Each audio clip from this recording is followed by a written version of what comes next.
Ezem, my king. Ezem, my king. Onye nwe m, my lord. Onye nwe m, my lord. Odogum, my hero. Odogum, my hero. Odogum, my hero.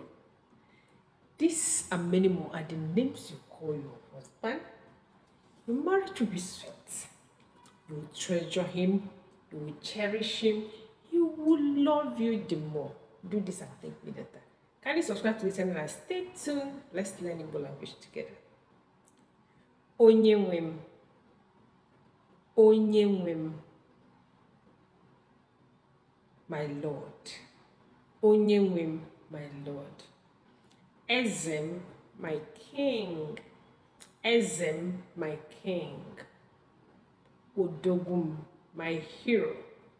Odogum, my hero.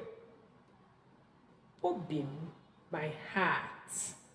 Obim, my heart. Obiutom, sweetheart. Obiutom, my sweetheart. My joy, my joy. Obiutom mobobi angorim, my joy. Obiutom mobobi angorim. Nkem, mine. Nkem, mine. Nkem, mind. Note. Do this and thank me later. This is the real deal. They like it.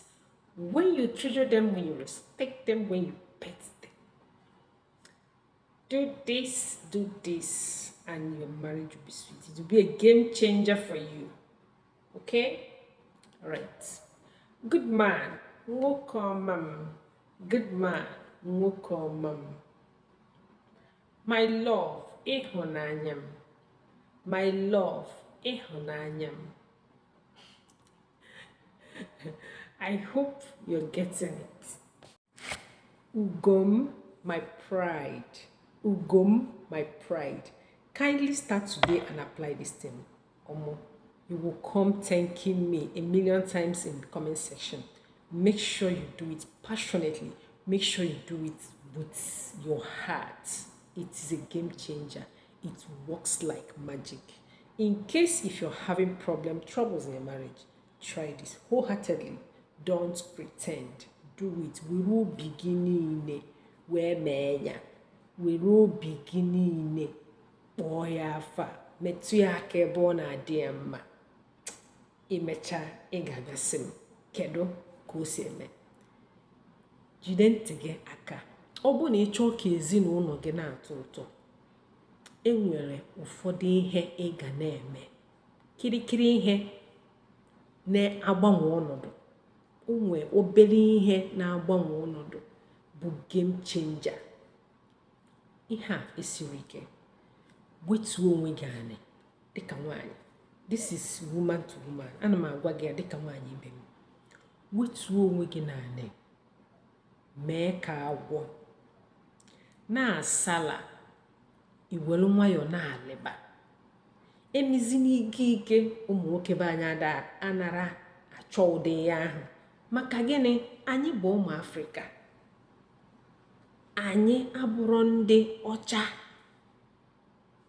Omenala anyị dị iche. Omenala ndị ọcha dị iche. Onye ka njesi gị na omenala anyị bụ njirimara anyị.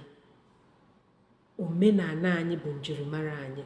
O nwere ihe eji mara anyị dịka ndị Igbo. Ya ka m ji akụziri gị ihe a. Ime anya, ị ga-afụ nwoke ahụ okoo. Ịkpọ onye afọ a ọ dị m n'obi, obi ụtọ m, ugo m, ọmalịcha m, odogwu m. Ọ bụ na o nwere ego, o jenata ya mmadụ, o ji ebite wee nye gị ya. Sorry if you don't understand Igbo language. Mana achọrọ m ka m sụọ ya n'asụsụ Igbo ka i wee nwee ike ghọta ihe m na-ekwu. Ifu ọnọdụ gị na ezinụlọ ahụ agbanwee maka gịnị?